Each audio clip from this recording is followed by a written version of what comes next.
nice in the sun. Okay, so we're going to do a little mini routine. So if you have one of those small little balls at home, put that underneath your pelvis. So what are you going to do? It's otherwise you can put a rolled up towel or like a big fat pillow underneath your pelvis. It'll do exactly the same job. I want you to do little pelvic tilts with your pelvis. Now, you don't want to clench your bum. You're literally taking your pelvis and you're rocking it backwards and forwards. Now, I don't want you to hold your breath. I don't want you to control your shoulders. If your whole spine shifts on the tilt, let it be. So don't try and do, there's no right or wrong way to do it. You see, I need you to be feeling more release. So if it means your neck shift, let it go. Don't try and control the movement. I don't know if I'm making any sense. I want you to just be able to flow with your pelvis without controlling it. Yeah. Please don't hold your breath. So when you tilt, whether you breathe in or out, going up or down, I want your body to be relaxed. So you're going to do that a couple of times. And then once you've done it once or twice, if you feel there's something niggly, then you know, okay, you're maybe a little bit out of alignment, you need more stretching, whatever. Then you're going to drop it back to neutral and you're going to hold it there. Now, I want you to picture, so even though your pelvis is higher on the floor, I want you to picture your two hip bones and your pubic bone, that triangle of your pelvis, you're sort of balancing it on that ball. There's no tension anywhere, you're not holding on, you're not gripping with your hamstrings, your calves, your feet. It's relaxed, right? Okay, so try and keep that neutral pelvis where you are. You're going to take a breath in. Now to demonstrate your pelvis, you're going to start with your right leg first. You're going to exhale, and without changing the shape of your pelvis where it's resting now, you're going to float your right leg to tabletop. Good. The other way you can think about it, and then breathe and drop it down, is if you were balancing, you see you tilted it there a little bit. So it's now just to become aware, it's a little bit of basic stuff that I'm doing, just to get you back to basics. So if you're imagining that you're balancing a glass of water on your pelvis, now you need to change legs at some point. Did you feel the shift there? Did you feel yourself shift? Yes. So what you do, so it's to bring that awareness back that you did right in the beginning when you started. So I want you to put your foot down. I want you to breathe in. If you're lifting your left leg, you want to see that your TA muscle on the right side is active. In other words, squeeze this right hip down as your left leg floats up. Usually you lift on exhale.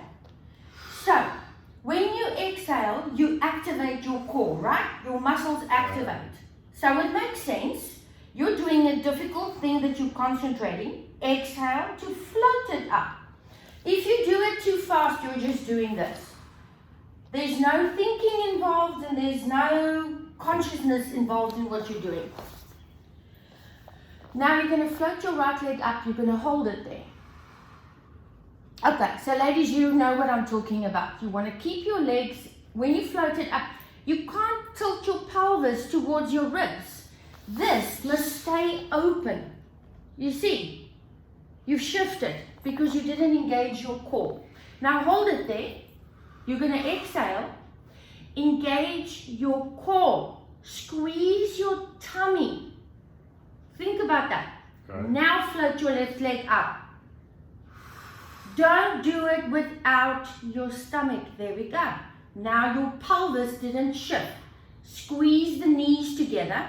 Put a little bit of energy in your legs, but not enough to take it away from your core. Can you feel your tummy? Yep. Now deliberately think of those two hip bone points pressing equally down into the ball. Can you feel your stomach? Oh yeah.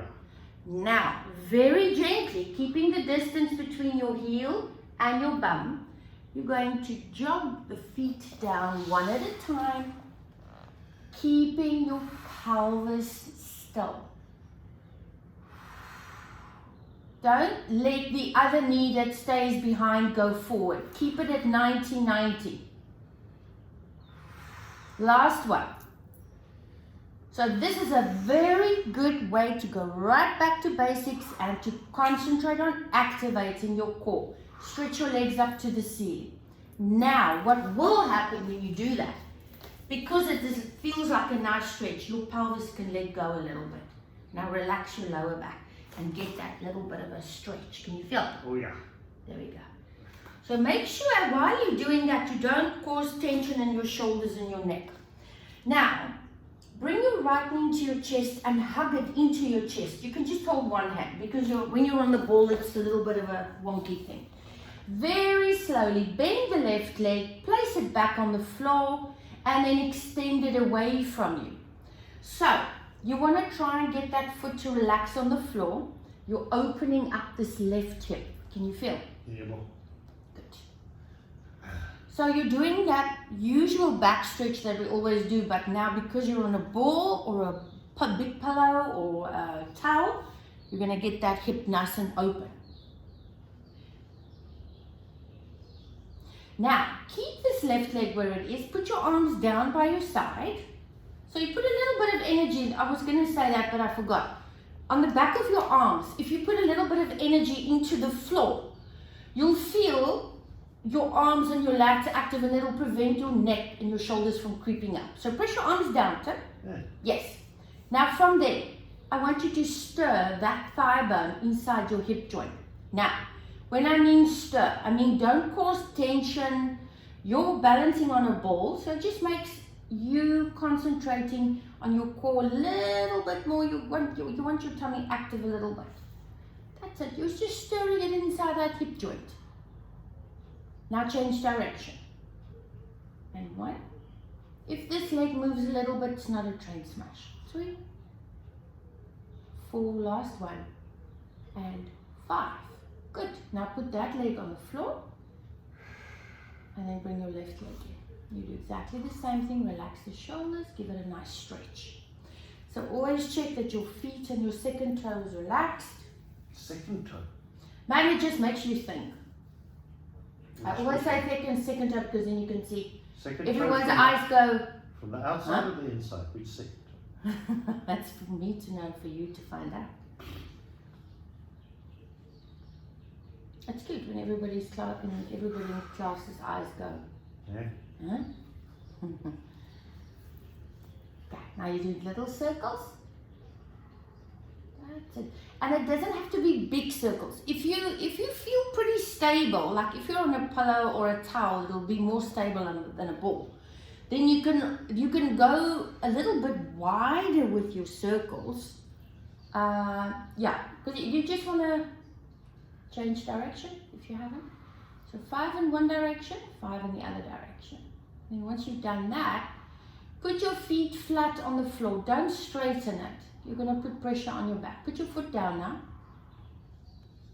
Bend your other leg as well. Bend it, bend it, bend it. Bring it back to your bum. There we go. So you're going to breathe in. You're going to exhale. You're going to soften your breastbone and your chest. You're going to tilt your pelvis towards your ribs. And you're going to curl your hips up. Now don't let your knees flare. So some of you, your knees automatically will fly open and some of you automatically it will close. You want to be aware of where your thigh bones are. Then you breathe in and you roll down nice and slow. And release your tailbone. Breathe in. Exhale and curl it up. Stretch your arms, straighten them a little bit, Tim. You've got no energy or any activeness. That's it. There we go. So by stretching your arms down towards your heels, you're actually creating a little bit more length and your shoulders are opening up. Soften your breastbone. More. That's it. Can you feel the stretch? Yeah, well. Hold it there. Take a breath in and squeeze your bum up for 10, 9, 8. If your head's uncomfortable, you can adjust it. 6, 5, 4, stretch those thigh bones, stretch the skin over your knees. 3, I think 2, 1, and roll it down. Start with your breastbone first. Yes. So your breastbone comes down before your lower back. There we go. Good.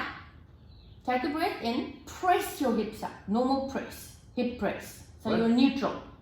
So a curl, you go through the sequence of your spine. A pelvic press is just a lift.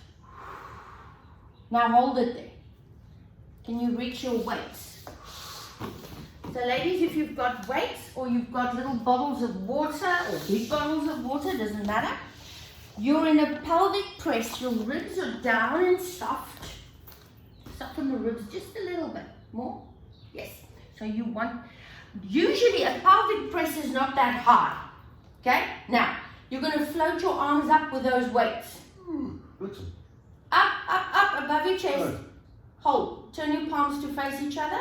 Now soften your elbows just a fraction. Shoulders away from your ears. You're going to breathe in to lower them down. Exhale and squeeze up. Okay, I want you to squeeze your right bum a little bit more. It's dropping. Yes. So your weak side will obviously want to take a little break.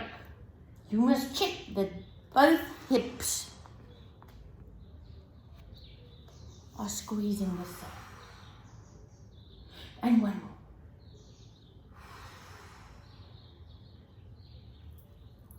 Good. Now, turn your palms forward.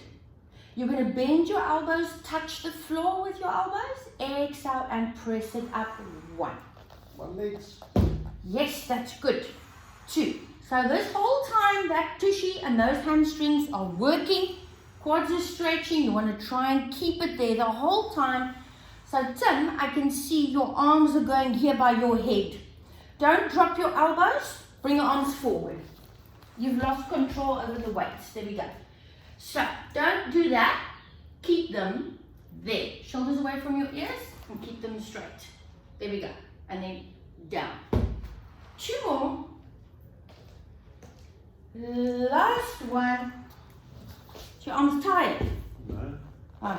Put your weights down. As you go, you changed, your whole movement has changed.